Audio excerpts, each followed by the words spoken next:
გამარჯობა მეგობრებო.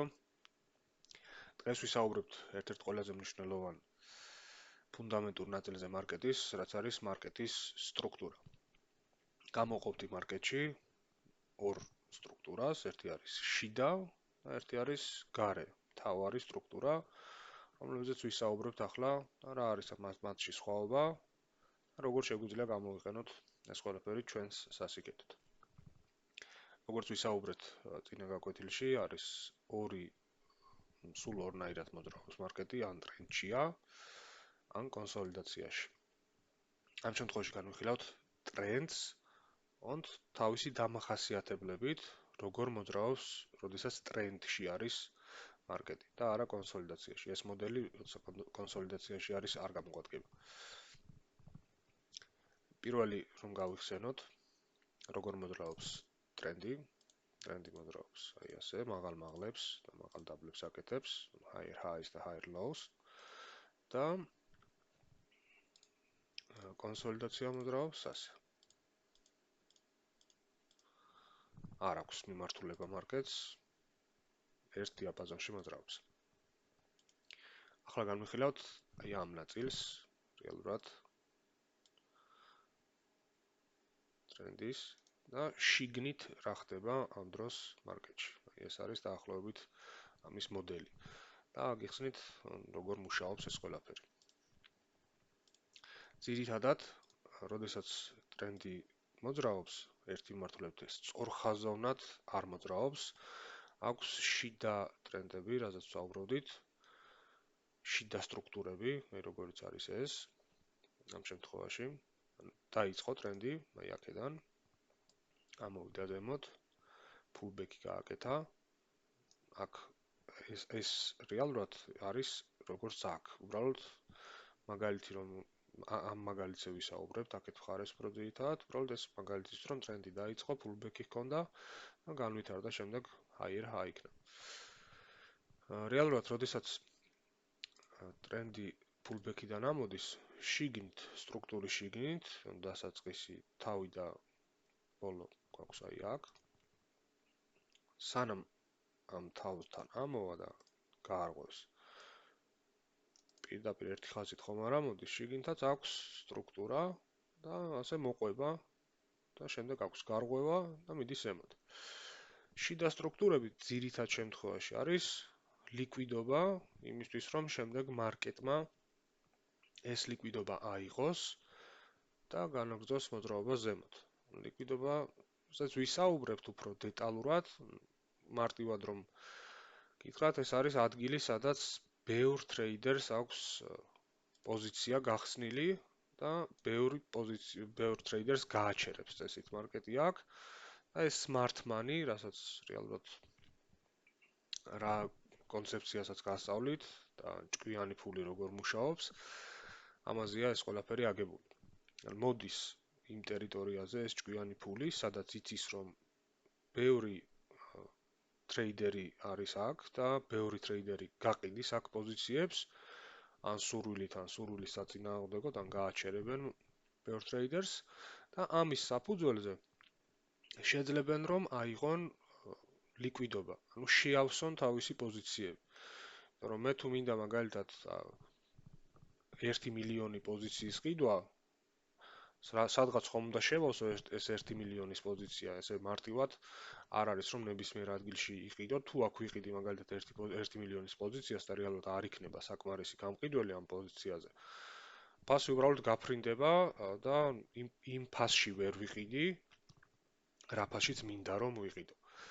ანუ რეალურად წამგებიანი არის ჩემთვის ეს, იმიტომ რომ აქ რომ ვიყიდი და საშუალო ფასი რომ გამომივა მაგალითად აი აქ და მარკეტი ზემოთ რომ წავიდეს ოდნავ კიდევ, ანუ რეალურად რა მოგებაც უნდა მქონოდა იმ შემთხვევაში თუ ვიყიდიდი აქ, იმაზე ბევრად უფრო ნაკლები მოგება მექნება, როცა ვიყიდი აი აქ. ამიტომ პოზიციებს არჩევენ, ეს ჭკვიანი ფული არჩევს ისეთ პოზიციებს, სადაც შეუძლია რომ ეს დიდი პოზიციები შეავსოს მილიონიანი, ან უფრო მეტი, პირობითად მილიონი. ამისთვის მოდის ისეთ ტერიტორიებზე, სადაც დიდი ალბათობით არის ლიკვიდობა და შეუძლიათ რომ ეს პოზიციები შეავსონ. ძირითად შემთხვევაში არის ხოლმე ეს შიდა სტრუქტურა. მანამდე შეიძლება შეიქმნას ტრენდის ზემოთაც გარკვეული სტრუქტურა, რომელსაც ასევე გააჩერებს მარკეტი, უფრო მეტი ლიკვიდობა დააგროვოს, შექმნას ეს ლიკვიდობა, რომ შეავსოს თავისი პოზიციები. როგორც ვიძახდით, ამ შემთხვევაში აი ეს არის ეს შიდა სტრუქტურა, აი აქ ჩამოვიდა და გააჩერა ეს ტრეიდერები, რომ შემდეგ გაეგრძელებინა ზემოთ.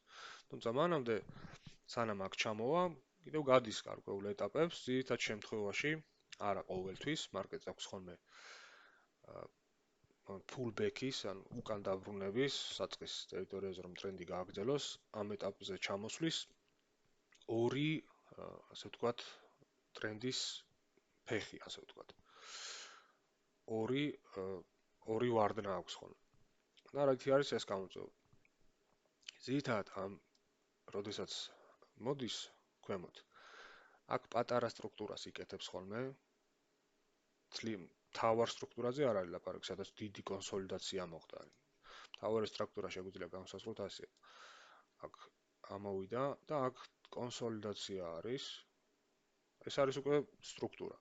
ზემოთ რომ წავიდა, აქ რაღაც პატარა ერთთან ორ სანთლიანი პატარა pullback-ი ექნება, ეს რეალურად არ არის სტრუქტურა, მაგრამ ამას რომ გაარღვევს, ეს უკვე ნიშნავს იმას, რომ მარკეტი ემზადება იმისთვის, რომ დაბრუნდეს აქ საწყის ადგილზე, სადაც იყო მოთხოვნა ყიდვაზე და შემდეგ გააგრძელოს ზემოთ. ძირითადად ასე ხდება ხოლმე. შეიძლება ცოტა სხვანაირად იყოს, მაგრამ ძირითადად ასე. აქ არღვევს ამ სტრუქტურას. შემდეგ მოდის retest-ზე და აქ შეიძლება გაარღვიოს შემდეგ ეს retest-ის ფეხი, რომ ეგონოს აქ ტრეიდერებს ის, რომ აქ შევა, შემდეგ აიღებს პოზიციას, აი აქედან, სადმე. აქ დადებს stop loss, რომ აქ თუ ჩამოვიდა ფასი გააჩერებს და დაუმიზნოს აქ. მაგრამ რეალურად აქ ხდება ის, რომ ლიკვიდობას აგროვებს მარკეტი, რომ დიდი პოზიციის მოთამაშეებმა შეავსონ პოზიციები, გააჩერებს აქ ხალხს, აიღებს შემდეგ აი ამ პოზიციასაც, აქ შიდა ლიკვიდობა რაც იყო, წინა სტრუქტურის და შემდეგ უკვე გაარღვევს შიდა სტრუქტურას. შეიძლება პირდაპირ ზემოთაც წავიდეს, მაგრამ ძირითადად როგორც მოძრაობს. შიდა სტრუქტურას რომ გაარღვევს, ძირითადად ისევ მოდის რაღაც pullback-ზე, ოღონდ აი ამ low-ს აღარ ცდება ხოლმე. ძირითადად მაქსიმუმ შეიძლება პატარად დასვიპოს. იპატა ოდნავ ჩამოსდეს, ძირითადად აღარ, მაგრამ შეიძლება ოდნავ ჩამოსდეს. და შემდეგ აქ უკვე იწყება ძირითადი სვლა იწყება აი აქედან. ჩვენ მიზანი არის რომ დავიჭიროთ აი ეს მოძრაობა. Breakout-ებიც, ზოგი breakout-ს ტრეიდობს, მე ძირითადად ვტრეიდობ აი ამ კონცეფციას, აქედან ვცდილობ ხოლმე რომ შევიდე მარკეტში, იმიტომ რომ აქედან რომ დავუმიზნებ, გაიგეთ აი ამ თავს, ან შეიძლება სხვა რამეს დავუმიზნო პირობითად, იქ იყოს მარკეტზე ბევრი რამ არის, რასაც შეიძლება რომ დავუმიზნო ანალიზის მიხედვით, ეს უკვე პირადზეა დამოკიდებული რა როგორ უყურებ მარკეტს და ამასაც გეტყვით და აგიხსნით რეალურად მე როგორ ვხედავ შემდეგ გაკვეთილებში უკვე როცა უფრო გავიღრმავებთ ამ ცოდნას. ეს უბრალოდ მარკეტის სტრუქტურაზე აქვს და შემდეგ უკვე ლიკვიდობაზეც სიღრმისეულად ვილაპარაკებთ. ფასის სხვა დამახასიათებლებზე კიდევ როგორ შეგვიძლია რომ მაგალითად აი ეს ტერიტორია დავიჭიროთ. რა გვეხმარება ამაში? არის გაფები, არის ორდერ ბლოკები, არის ლიკვიდობა, არის მეთოდები, რომლითაც შეგვიძლია რომ შევიდეთ აი ამ პოზიციაზე. ასევე აქვე მნიშვნელოვანია ძალიან სხვადასხვა დროში შევხედოთ მარკეტს და ძირითადი გამსაზღვრელი ჩვენი ტრაექტორიის გეგმის, დღის გეგმის გამსაზღვრელი იყოს მაღალი დროები. მაგალითად, ყოველდღე ერთკვირიანი ჩარტით დაწყებას დიდად აზრი არ აქვს, კვირაში ერთხელ უყურებ ხოლმე მაგალითად კვირა დღისით ძირითად შემთხვევაში. გადავხედავ, რომ რა მოხდა, კვირის სანთელი სად იხურება, რა შეიძლება მოხდეს პოტენციურად შემდეგ. ძირითადად ვიწყებ ხოლმე ყოველდღურად ერთდღიანი ჩარტით. ერთ დღეს უყურებ, სად არის მარკეტი, რას უნდა ველოდო, შემდეგ ჩამოდივარ 4 საათზე, 4 საათზე უფრო დეტალურად ვხედავ ყველაფერს და შემდეგ უკვე ამ 4 საათიანი ჩარტის მიხედვით გეგმავ ჩემ შიდა day trade-ებს, უკვე 15 წუთიან ჩარტზე და 15 წუთიანი ჩარტის შემდეგ უკვე executes შევდივარ trade-ში უკვე ან 5 წუთიანი ჩარტით, ან 1 წუთიანი ჩარტით, ეს უკვე მარკეტის სტრუქტურაზეა დამოკიდებული. ძირითადად 1 წუთიანით, მაგრამ ზოგჯერ 5 წუთიანებით თუ 5 წუთიანი უფრო კარგ დასტურს მაძლევს. აი აქ, მაგამ შემთხვევაში შევდივარ ხოლმე აი აქედან, როგორც ვისაუბრეთ. მოდით ესე ამ მაგალითით შეიძლება ისე დეტალურად ვერ მიხვდეთ. პირდაპირ ეს უბრალოდ ჩონჩხი არის, ამ ჩონჩხს შეგიძლიათ პირობითად დასკრინოთ მაგალითად, შეხედოთ ხოლმე, რომ შემდეგ უკვე თუ მაგალითად სანთლების შორის აირევით, ან გაგირჭირდებათ გარკვევა, ამას შეხედოთ, გაიხსენოთ, როგორ მოძრაობს ძირითად შემთხვევაში მარკეტი ყოველთვის არა. ეს ძალიან მნიშვნელოვანია, 100%-ით რაიმე მარკეტში არასდროს არ ხდება. მარკეტი არის ქაოტური და რეალურად 100%-ით დარწმუნებული ვერასდროს ვერაფერში ვერ იქნები მარკეტში და არც უნდა იყო. პირიქით თუ იქნები 100%-ით რაღაცაში დარწმუნებული, შემდეგ უკვე შეიძლება ამ ფსიქოლოგიაზე იმოქმედოს, იმიტომ რომ რამდენჯერმე 100%-ით დარწმუნებული პოზიცია, როდესაც წააგებს, ეს ფსიქოლოგიაზე დიდ დარტყმას გვაყენებს, ამ ფსიქოლოგიაზეც შემდეგ უკვე ვისაუბრებთ დეტალურად. რა საფრთხეები აქვს, რა საფრთხეების წინაშე შეიძლება იყო, თუ რეალურად მზად არ ხარ ამ ყველაფრისთვის, როგორ უნდა შეხედო მარკეტს, ძირითადად ალბათობაზეა ეს ყველაფერი დამოკიდებული. ან რა შეიძლება დაგეხმაროს იმისთვის, რომ ფსიქოლოგიური დარტყმა და ფსიქოლოგიური სტრესი მაქსიმალურად აირიდო თავიდან. რეალურად ძალიან სტრესულია ტრეიდინგი, ახლა ვიგეთყვით, სანამ ფსიქოლოგიის გაკვეთილს ჩავწერთ. ძალიან სტრესულია, თუ არ გაქვს მონდომება, ჟინი იმის, რომ რეალურად ამ კონკრეტული მიმართულებით განვითარდე და მიაღწიო რამეს, ანუ რაღაც დიდი გეგმა თუ არ გაქვს მაგალითად, ძირითად შემთხვევაში უმეტესობა ნებდება. პირდაპირ გეტყვით, უმეტესობა ნებდება. რაღაც ეტაპამდე მიდის და შემდეგ უკვე ან თვლის, რომ აზრი არ აქვს, არ მუშაობს ეს ყველაფერი და ტყუილად დროს კარგავ, თავს იმართლებს და თავს ანებებს, ძირითადად.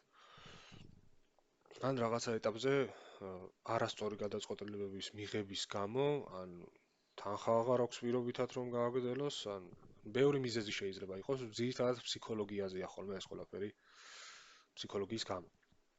ამიტომ აუცილებელი არის რომ რაღაც გეგმა გქონდეს და ამ გეგმის გამო, ამ საწადელის ან სურვილის გამო, შემდეგ უკვე 100%-ით მივაწვეთ და დავიხარჯოთ და განვითარდეთ კონკრეტული მიმართულებით, რაც გვაინტერესებს.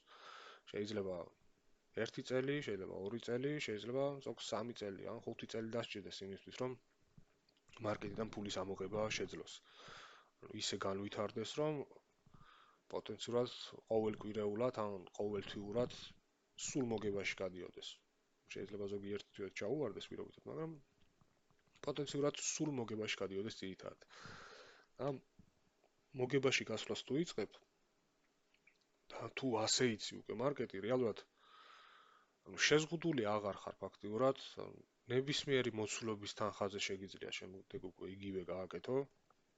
თუ დღეს აკეთებ $5 მაგალითად და 1 წლის განმავლობაში, ან 6 თვის განმავლობაში პირობითად უკვე ხედავ, რომ შენ თავს დაუმტკიცებ, რომ მაგალითად შეგიძლია და რეალურად პროფიტს იღებ მარკეტიდან, შეგიძლია გაზარდო ეს $5 გახადო $100 მაგალითად, რომ ნელ-ნელა ჯობია ესეც ყოველთვის რომ გაზარდო $10 გახადო $20 და ნელ-ნელა მოუმატო, რომ მაგასაც თავისებური სტრესი აქვს ფსიქოლოგიური, როდესაც მზად არ ხარ დიდი პოზიციის სამართავად და რომ უყურებ იქ $5 შემდეგ $100 ციფრები როგორ მოძრაობს, მაგალითად $500-ზე რო ავა და რომ იცი რომ ეს $500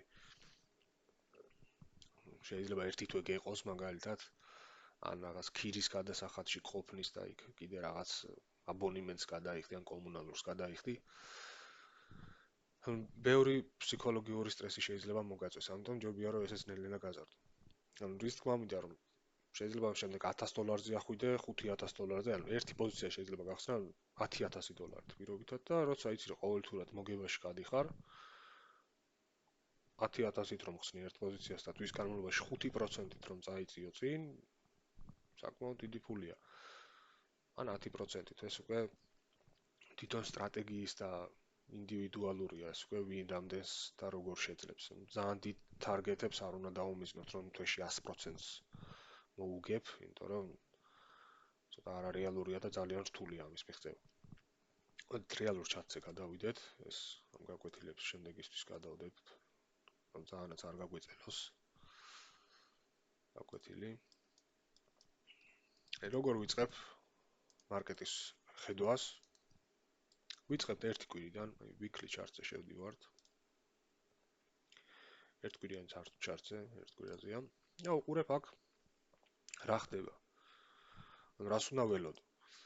როგორც ჩონჩხის მაგალითზე ავხსენით, ხედავთ რომ აქ არის რეალურად მარკეტის მთავარი სტრუქტურა. ეს არის მთავარი სტრუქტურა. ახეთ რატო? აქ იყო lower low, lowest low, ყველაზე დაბალი წერტილი აქ იყო, ყველაზე მაღალი წერტილი იყო აქ. ეს არის შიდა სტრუქტურა, მაგრამ საკმაოდ ძლიერი სტრუქტურა, იმიტომ რომ მთელი ლიკვიდობა აქვს აქ აღებული, რაც კი იყო. შემდეგ დამოვიდა ქვემოთ. ანუ პოტენციურად იმის ალბათობა, რომ შეიძლება ეს სტრუქტურა აიღოს, არის, მაგრამ რეალურად დამატებით გვაქვს სხვა მეთოდები, რითიც შეგვიძლია რომ განსაზღვროთ, რომ შეიძლება მარკეტმა უკვე დაასრულა ზემოცვლა და მოდის ქვემოთ. აქ რომ უყურებთ, აშკარა არის დაუნტრენდშია, დაბლა მოდის მარკეტი. ანახეთ როგორ დაიწყო ზემოცვლა.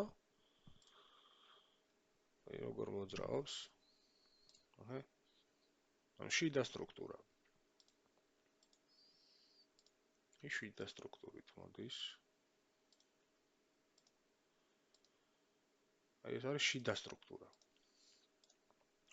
გზა სანამ გაარღვევს, რამდენი შიდა სტრუქტურა აქვს. შემდეგ უკვე რომ გაარღვია, ესეც შიდა სტრუქტურაა რეალურად, მაგრამ მაინც ტრენდის გარეთ არის. ანუ ამ ტრენდის გარეთ არის. აქედან უკვე აი ამას რომ გაარღვევს, უკვე პოტენციურად გვაქვს ინფორმაცია იმ სწავლობაზე, რომ სავარაუდოდ ტრენდი იწყებს pullbacks და წამოვა ისევ ზემოთ. აი აქ გაარღვია შიდა სტრუქტურა და წამოვიდა ზემოთ. იქაც შემდეგ ამ ტრენდს ძირითადად აქვს pullback-ი, აქ ჰქონდა აკუმულაცია. შემდეგ აქედან ქვემოთ წამოვიდა. ესეც რეალურად ხდება ის მაგალითიც რაც იყო. აი აქ გაარღვია. აქ პოტენციურად ტრეიდერებმა იფიქრონ, რომ ეს არის თავი. ეს არის თავი და ვაგრძელებთ ქვემოთ. აქედან აიღონ ტრეიდები, მაგალითად აი აქ აიღოს ვიღაცამ ტრეიდი, აქ თუ მოვიდა ფასი, იფიქროს რომ აქ ავიღებ ტრეიდს და დავუმიზნებ აი აქ. წეს ქვემოთ უნდა წავიდეს უკვე მარკეტი. მაგრამ რეალურად ისევ ზემოთ წამოვიდა, ეს liquidity აიღო აქ. გაარღვია და წამოვიდა კიდევ ზემოთ.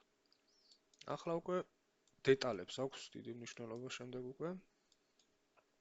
ძირითადად უყურებ ხოლმე მარკეტს ისე რომ აი ეს ბოლო წერტილი რაც აქვს ამ შიდა სტრუქტურას უნდა გაარღვიოს ისე რომ გაარღვევს თან უნდა დაიხუროს სანთელი. მაგრამ შეიძლება უბრალოდ აი ესეთი wiki-ით ბოლომდე არ დაიხუროს ქვემოთ, მაგრამ გაარღვიოს სტრუქტურა, შემდეგ ისევ შიგნით დაიხუროს. ესეც საყურადღებო არის, ანუ მithumetes weekly chart-ზე, კვირის chart-ზე, როცა ერთი სანთელი არის, ერთი კვირა, საყურადღებო არის, ოდესაც აი ამას აქ გაარღვევს. ანუ აქ გვაქვს პოტენციური სტრუქტურის რღვევა, რომელიც შეიძლება განვითარდეს ისე, რომ დაიწყოს მართლა დაბლასვა. ოღონდ ეს გადაწყვეტით, რომ ეს აუცილებლად მოხდება, არ არის. ამისთვის კიდევ დამატებით გვჭირდება დასტურები. აქ ამ შემთხვევაში ერთი დასტური კიდევ ის არის, რომ სცადა ზემოთ წასვლა ფასმა, სცადა რომ გაერღვია ეს ჰაი ამის გარღვევის შემდეგ. ეს შეგვიძლია ჩავთვალოთ, რომ ლიკვიდობა იყო აქედან, შემდეგ ისევ ზემოთ გააგრძელოს და ვერ გაარღვია ზემოთ. ისევ შიგნით დაიხურა. რეალურად აქ უფრო დიდი სტრუქტურაც არის, შიდა, მაგრამ უფრო დიდი სტრუქტურაც. შეიძლება წამოვიდეს ქვემოთ და ამან დაიჭიროს. იმიტომ რომ ეს მაინც უფრო პატარა სტრუქტურაა, მაგრამ მაინც ერთკვირიანი სტრუქტურაა ორივე. ერთი სანთელია, ერთი კვირა. დიდი წონა აქვს ამას რომ გაარღვევს, ამას დიდი წონა აქვს. ამის შემდეგ აქ რომ შევხედავ რეალურად რა ხდება, ანუ ფიქრობ უკვე რომ სავარაუდო არის რომ მარკეტი წამოვა ქვემოთ. პოტენციურად უკვე თუ დაბალი დროები მაჩვენებს იმას, რომ მარკეტი მოდის ქვემოთ, ამომათ ავიღებს ამ ტრეიდებს ქვემოთ. შემდეგ გადავდივარ ერთდღიან ჩარტზე და აქ უკვე ვუყურებ უფრო დეტალურად. აი ერთდღიან ჩარტზე ეს შეიძლება liquidity იყოს უბრალოდ, ზოგან ლიკვიდურობა იყოს უბრალოდ. ამიტომ დამატებით გვინდა დასტური, რომ აი აქ ერთდღიანზე რო ვუყურებთ უკვე აქაც გაარღვია სტრუქტურა, weekly-ზე არ იყო ასე, მაგრამ weekly უფრო ძლიერია. სცადა აქაც გარღვევა, ისევ შიგნით დაბრუნდა. და ნახეთ, აქაც ისევ შიდა სტრუქტურას ვიყენებთ. შიდა სტრუქტურა როგორ მოძრაობს.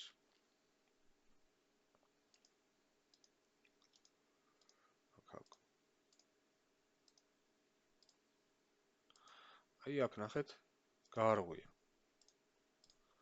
აი იქ იყო ბრეიკი. ანუ ესე იგი ვიცით რომ ერთკვირიანმა აი აქ გაარღვია პატარა სტრუქტურა.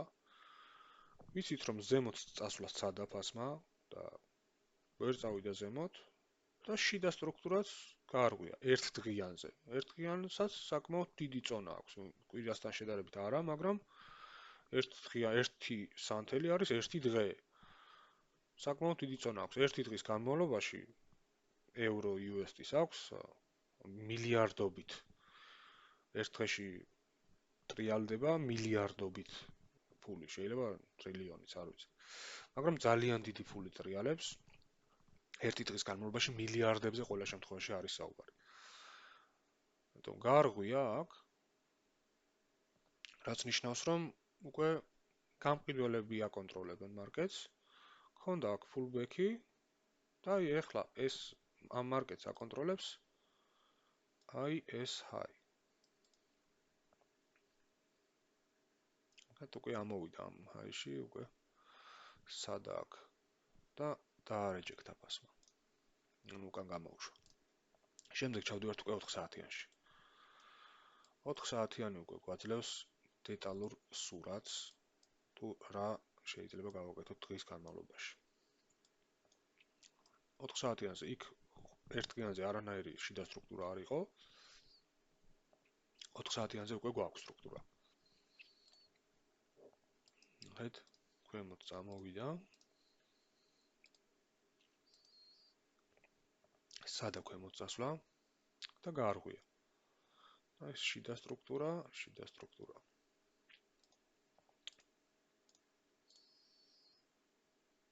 აქ ახლა უკვე ვიცით რომ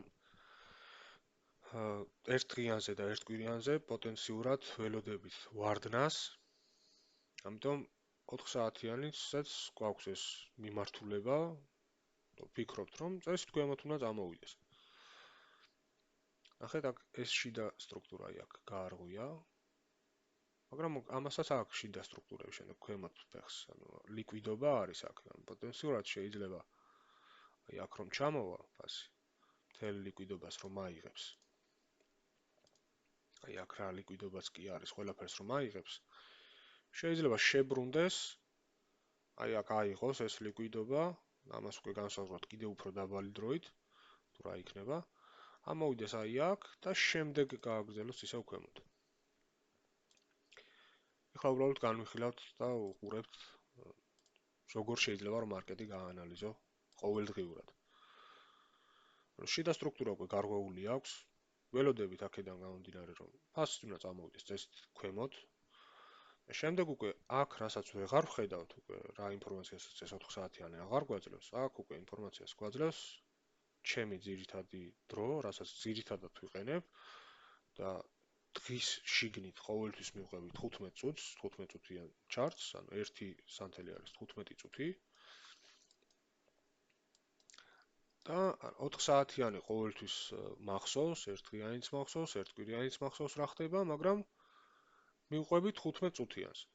15 წუთიანი საითაც მიდის იმ მომენტში მივყვები ამას. შეიძლება ვიცოდე რომ ტრენდი ქვემოთ არის მიმართული მაგალითად და ქვემოთ უნდა წამოვიდეს, მაგრამ აი აქ ვნახო რომ ახლა არ არის კარგი, ლაივ მარკეტი არის ალბათ ეს, რომ ვიცოდეთ აი ამ მომენტში მიმდინარეობს. აქ თუ ვნახავ რომ მაგალითად აი ეს გაარღვია პირობითად და წამოვიდა ისე აქ pullback-ზე. რადგან ამას გაარღვევს, მე აქ ისიც ვიცი რომ 4 საათიანზე შეიძლება კი გაარღვია 4 საათიანი ქვემოთ და წესით ქვემოთაც უნდა წამოვიდეს, მაგრამ შეიძლება ამას pullback-ი ჰქონდეს, ანუ უკან დაბრუნდეს ლიკვიდობის ასაღებად და მერე გააგრძელოს ქვემოთ. ანუ რადგან 15 წუთიანის გარღვევა მაქვს აქ, პოტენციურად ველოდები რომ შეიძლება ეს ფასი ზემოთ ამოვიდეს. ამიტომ ყოველთვის მივყევით 15 წუთიანს, მაგრამ აქაც ნახეთ 15 წუთიანი. საკმაოდ დიდი ძალა აქვს 15 წუთიანს, შიდა დღეში თუ ტრეიდობ. აქაც ნახეთ რომ შევხედოთ, აქ 4 საათიანი გაარღვია. ეს შიდა სტრუქტურა 15 წუთიანის არ არღვევს ადვილად შიდა სტრუქტურას 15 წუთიანის. საკმაოდ ძლიერი სტრუქტურა აქვს. ნახეთ. მაინც, ანუ არ გაარღვია. შიდა სტრუქტურა ლიკვიდიტები აიღო, მაგრამ არ გაურღვევია. ჩამოვიდა ისევ ქვემოთ. ქვემოთ. ეს პატარა სტრუქტურა იყო, მაგრამ ამანაც დაიჭირა. ქვემოთ. ხედავთ, არ არღვევს, აქაც არ გაურღვევია. აი აქ გაარღვია. აი აქ უკვე გაარღვია. ოღონდ სანთელი არ დახურულა. ვიქით გაარღვია, ანუ უბრალოდ იყო ზემოთ ფასი, მაგრამ შიგნით დაიხურა. მაგრამ შემდეგ უკვე აქ რომ შევხედავთ და ხედავთ რომ გაარღვია სტრუქტურა, მაგრამ ქვემოთ მაინც ვერ წამოვიდა და ისევ შიდა სტრუქტურა გაარღვია, აქ გაარღვია. უკვე აქ ველოდები რომ წესით ფასი შეიძლება წამოვიდეს უკვე ზემოთ. და აქ უკვე ლონდონის სესია რომ დაიწყება, ახლა რამდენი 15 წუთში დაიწყება დაახლოებით. აქ უკვე ველოდები რომ პოტენციურად მე აქედან შეიძლება ავიღო ტრეიდები ზემოთ. და დაუმიზნო მინიმუმ აი ამას. მინიმუმ აი ამ ჰაის, მაგრამ უფრო ზემოთაც შეიძლება, აი დაახლოებით ამ ტერიტორიამდე. გამოსაყენებლად კარგი არის Fibonacci-ს ეძახიან, აი ესეთი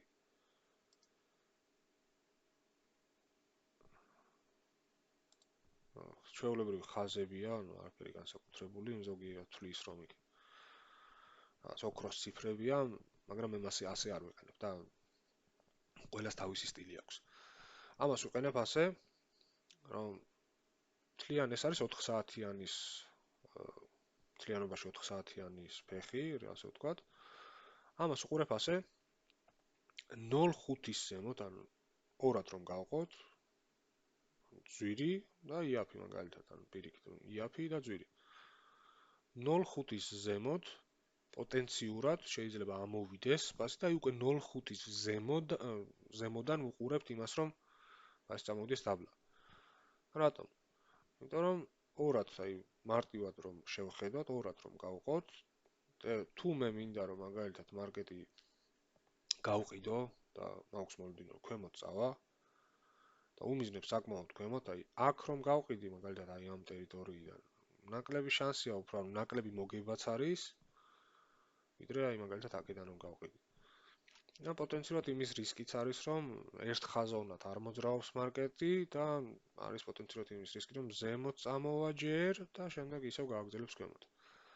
და ეს 0.05-ის მეთოდს ვიყენებ ხოლმე სამკუთხედად, რომ 0.5-ის ზემოთ თუ ამოვიდა უკვე ველოდები, რომ შეიძლება გააგრძელოს ქვემოთ. ამიტომ თუ ტრეიდს ავიღებ ახლა და დავკონტრაო. ამას ერთად ვიყენებ, როდესაც ვკონტრაო ტრენდს, თუ დავკონტრაო და ამ ტრენდის მიმართულებით არ ავიღებ ტრეიდს. ვიცი რომ მაქსიმუმ ჯობია რომ აი ამ ტერიტორიამდე ავიღო ტრეიდები, მაგალითად აი აქედან ავიღო 0.5-მდე პირობითად 0.5-მდე.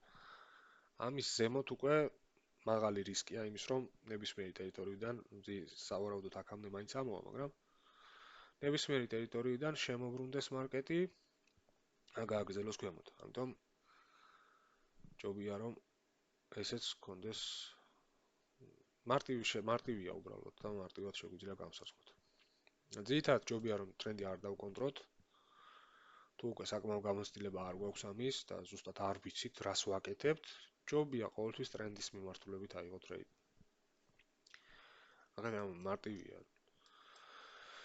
ორდერ ბლოკებს და გაფებს გავივლით, მაგრამ მარტივად რომ შევხედოთ, აი თუნდაც აქედან ამოვიდა 0.5-ის ზემოთ. აქ უკვე პოტენციურად საიდან დაიწყო მოძრაობა? აი აქედან. ამოვიდა ამ ტერიტორიაზე და დაარეჯექტა. ანუ შეგვიძლია დავშორტოთ. ანუ კიდევ შეიძლება უფრო დაბალ დროში ჩახვიდე ერთ წუთიანში და აქ დასტურს დაელოდო, რომ აქაც გაარღვიოს და ნამდვილად ვიცოდე ზუსტად რომ უკვე ქვემოთ მოდის და დავამიზნო აი ამ ადგილობრივ ლოუს. მარტივად. თუნდაც ეს ამაში აქ ვერ შეხვედი. შემდეგზე შედი. ჰაი, აქაც რა, ჰაი, ლოუ, ჰაი და ლოუ. ანუ ეს არის, ეხლა ეს ჰაი აკონტროლებს. რადგან გაარღვია, ეხლა უკვე ეს ჰაი აკონტროლებს. პატარათი შემოვიდა აქ და არეჯექტა. აი და დასტური, ბევრნაირი დასტური შეიძლება გქონდეს. ამ შემთხვევაში, ნუ ორდერ ბლოკიდან დარეჯექტება. შემდეგ შეგვიძლია ერთ წუთიანში ჩავიდეთ, ან 20 წუთიანში ჩავიდეთ, უფრო დაბალ დროში შევხედოთ იქ რა ხდება ამ ადგილში. და იქ დაველოდოთ დასტურს, მაგალითად ერთ წუთიანში, აი ეს ადგილი რომ განვიხილოთ, მაგალითად, კონკრეტულად ეს ორი ადგილი რომ ვნახოთ, ახლა ერთ წუთიანში. რა ხდებოდა აი ამ ტერიტორიაზე. ამოვიდა ასე აქ პატარა სტრუქტურა შექმნა აქ. ჩამოვიდა ეს სტრუქტურა გატესტა. სადა ზემოთ წასვლა ვეღარ წავიდა. ზემოთ და გაარღვია. ჰოპ. შეგვიძლია აქ ავიღოთ უკვე ტრეიდი. როცა გვაქვს მაგალითად მაღალი დროის დასტური, ან 15 წუთიანი ვიცით რომ წესით მარკეტი უნდა წამოვიდეს დაბლა 100%-ით გარანტირებული ზემო არ არის, შეიძლება ზემოთაც წავიდეს აქედან. წინასწარ არაფერი არ ვიცით. 100%-ით არ ვიცით არაფერი აბსოლუტურად. უბრალოდ ეს სტრატეგიები რომ გვაქვს, ეს ცოდნა, ამ ცოდნას რომ ვაგროვებთ, ანუ სტრუქტურა როგორ მოძრაობს, ლიკვიდობა რა არის, მაღალ დროებს რომ შევხედავთ, ამ ყველაფერს ერთად რომ შევკრიბავთ უკვე პოტენციურად მეტი შანსი 70-30-ზე მაგალითად არის იმის, რომ წესით მარკეტი აქედან უნდა წამოვიდეს ქვემოთ და არ უნდა წავიდეს ზემოთ. შეიძლება წავიდეს ზემოთ, ანუ გადაწყვეტილი ეს 100%-ით არ არის, არაფერი არ 100%-ით დარწმუნებული არ ვართ მარკეტში, მოკლედ. წეგანაც აღვნიშნე, ეს უფრო ცუდი არის, 100%-ით თუ ფიქრობ, რომ ეს უეჭველი არის, რომ აი აქედან ამ ტრეიდს რომ ავიღებ, აი უეჭველი წამოვა ქვემოთ. 100%. არ წამოვა 100% ქვემოთ. ასე რომ იყოს მილიარდელი გახდები ერთ თვეში ალბათ. უეჭველი თუ იქნება, არ არის უბრალოდ უეჭველი. ანუ შევხედეთ აქ ერთ წუთიანს, გაარღვია, სადა ზემოთ წასვლა, გაარღვია. შეგვიძლია შევიდეთ აქ ტრეიდში. აქ დავუდოთ მაგალითად სტოპ ლოსი უკვე, რადგან ვიცით რომ დასტური მივიღეთ, ეს თქვენმოთ უნდა წამოვიდეს, მე უფრო მიჩვენია ხოლმე რომ და ზემოთ დავუდო, აი აქ დავუდო ხოლმე stop loss-ი, თავარი სტრუქტურა სადაც არის. ნუ მაგ კიდევ შეიძლება რამე გააკეთოს, აქ კიდე სადოს აქ დასვიფოს ეს კიდე დამატებით და მერე წავიდეს. და მიჩვენია უფრო დაზღვეულად, აი აქ მეტას ხოლმე ტრეიდი. ხა მეორეს შევხედოთ. აქ რა მოხდა? ამოვიდა ზუსტად იმ ზონაში, სადაც ველოდებით, უნდა მოვიდეს და რას აკეთებს? ანუ თავარი სტრუქტურა აქ ეს არის ეს შიდა სტრუქტურა, აი აქ გაარღვია ეს სტრუქტურა. ანუ თავარი ამ შემთხვევაში იქნებოდა აი ამის გარღვევა. უბრალოდ ესეც შეგვიძლია გამოვიყენოთ ამ შემთხვევაში. ამის გარღვევაც იმიტომ რომ მაღალი დროის დასტური გვაქვს, ანუ 15 წუთიანის დასტური გვაქვს და ანუ სხვა დროების უკვე ჩამოვყევით, სხვა დროების დასტურიც გვაქვს, რომ პოტენციურად წესით მარკეტი უნდა წამოვიდეს ქვემოთ. ამიტომ იმ ზონაში როცა უკვე საიდანაც ველოდებით რეაქციას და ამის ზემოთ წესით აღარ უნდა წავიდეს, მაშინ უნდა გაარღვიოს და ხედავთ რომ სტრუქტურა გაარღვია, კიდევ ჩამოვიდა. ამ ზემოთ ვეღარ წავიდა, მოკლედ. შეგვიძლია აქაც ავიღოთ ტრეიდი. აქაც იგივე მიდგომა შეგვიძლია გამოვიყენოთ, stop loss-ი ზემოდან დავუდოთ, ან ეს უკვე შემდეგ ინდივიდუალურია რა, ეს უფრო აგრესიული შესვლა, ასე ვთქვათ, და აგრესიულად მივხვებით მარკეტს. უბრალოდ შეიძლება აქ გაგვაჩეროს მარკეტმა, აქ გაარღვია, ანუ წესით აღარ უნდა წამოვიდეს ზემოთ, მაგრამ შეიძლება ამოვიდეს. უბრალოდ გააჩეროს ეს ტრეიდერები, აქ ვინც დაუდო stop loss-ი, ამ ჭკვიანმა ფულმა, რომ აქ უფრო მეტი პოზიცია აიღოს და შემდეგ გააგრძელოს უკვე იმ მიმართულებით, რომელიც სწორია, მაგრამ უბრალოდ გაგაჩეროს შენ და შენ გარეშე წავიდეს. ამიტომ ყოველთვის ჯობია ცოტა დავაზღვიოთ, ან მით უმეტეს აქ შემდეგ უკვე ამასაც გაარკვევთ, იქ აქვს დამატებით ყიდველის და გამყიდველის ფასი შეიძლება სხვანაირი იყოს, თან როგორ შედიხარ, ლიმიტ ორდერით შედიხარ თუ მარკეტ ორდერით შედიხარ, ამასაც აქვს მნიშვნელობა და აქვს ხოლმე სპრედი ქვია. ანუ ფას და რეალურად სად ხდება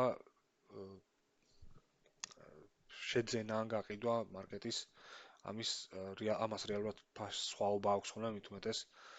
და ეს რეალურად გამოწვეული არის ხოლმე იმით, რომ ბევრი სხვადასხვა საიტი არსებობს, ბევრი სხვადასხვა ბროკერი არსებობს, რომელსაც აქვს თავისი ფასი, ეს რეგულირდება ზოგადად, მაგრამ ეს საშუალო ფასი მაინც უფრო მნიშვნელოვანია, ვიდრე კონკრეტულ ბროკერზე არსებული ფასი. ამიტომ შეიძლება შენ ბროკერზე აქ რეალურად არც გაგაჩეროს, მაგალითად. და სწორად იყოს და წესით არ ამოვიდეს შენ stop loss-ამდე და წამოვიდეს ქვემოთ, მაგრამ სპრედის გამო გაგაჩეროს აქ და ამტეჯობია ცოტათი მაინც ზემოთ დაუდოთ ხოლმე stop loss-ი. ამას უკვე შემდეგ პრაქტიკაში გაარკვევთ. კარგით, მარკეტის სტრუქტურისთვის საკმარისი იყო. ყველაფერს ერთ გაკვეთილში ვერ ჩავტევთ. საკმაოდ დიდი გაკვეთილი გამოვიდა.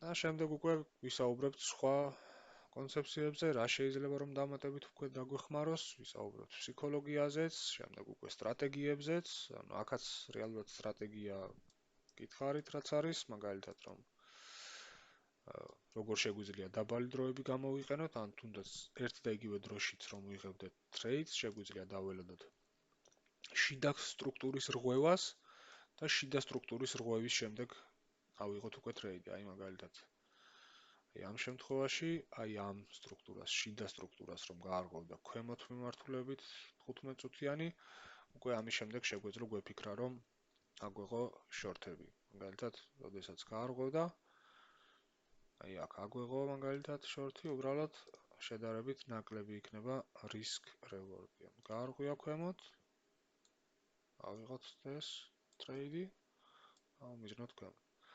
ეს უკვე დამატებით მეთოდები თუ დაბალ დროებს რატომ ვიყენებთ, მაგალითად, ან ორდერ ბლოკებს და გაფებს რატომ ვიყენებთ. ანუ ეს არის იმისთვის, რომ რეალურად risk reward-ი, ანუ უკეთესი მოგება გქონდეს რისკის სანაცვლოდ, ამისთვის არის.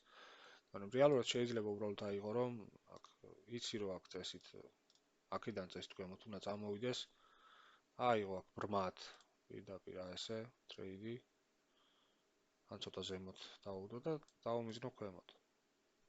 აქაც იგივე შემდეგ. ბრმად პირდაპირ აიქ, იცი რომ სადაქამდე რომ ამოვა, ესე აიღო ბრმად ტრეიდი და დავუმიზნო ქვემოთ. ან ზოგი ასე წაკეთებს რეალურად. ეს დამატებითი მეთოდები, ან დაბალ დროში ჩასვლა, ეს სტრუქტურის კარგად ცოდნა, ეს ორდერ ბლოკები, გაფები, შემდეგ უკვე რაზეც ვისაუბრებთ.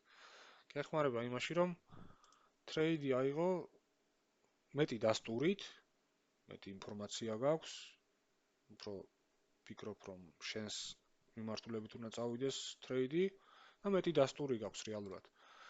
მე რეალურად მაინც უფრო ზემოთ ვდებ ხოლმე stop loss-ებს, მაგრამ პოტენციურად შეიძლება რომ ცოტა ქვემოთ დაუდო რეალურად. უბრალოდ ჩემ ფსიქოლოგიას რეალურად ესე უფრო მოსწონს, ესე უფრო სიამოვნებს, იმიტომ რომ ქონია ბევრი ტრეიდი, როცა მარკეტის მიმართულებით ყოფილი ვარ სწორი, ზუსტი ყოფილა ჩემი ანალიზი, ქვემოთ წამოსულა და უბრალოდ აი რასაც ვიძახდი, უბრალოდ ასე ამოსულა, გავუჩერები ვარ და შემდეგ წასულა ქვემოთ. და მომხდარა ეს ძალიან ბევრჯერ. ამიტომ ასე უფრო უსაფრთხოდ ვგრძნობ თავს, უფრო ნაკლებია შანსი იმის, რომ ასე გამაჩერებს მარკეტი, და ძირითადად არც მაჩერებს, მაგრამ ზოგჯერ ესეც ხდება. უბრალოდ ზემოთ გააგრძელებს მოძრაობას. ამიტომ ეს უკვე შემდეგ არის ინდივიდუალური. ზოგისთვის მაგალითად უფრო მარტივია ეს, რომ აი ასეთი ტრეიდი აიღოს აქ. აი ასე აიღოს ტრეიდი.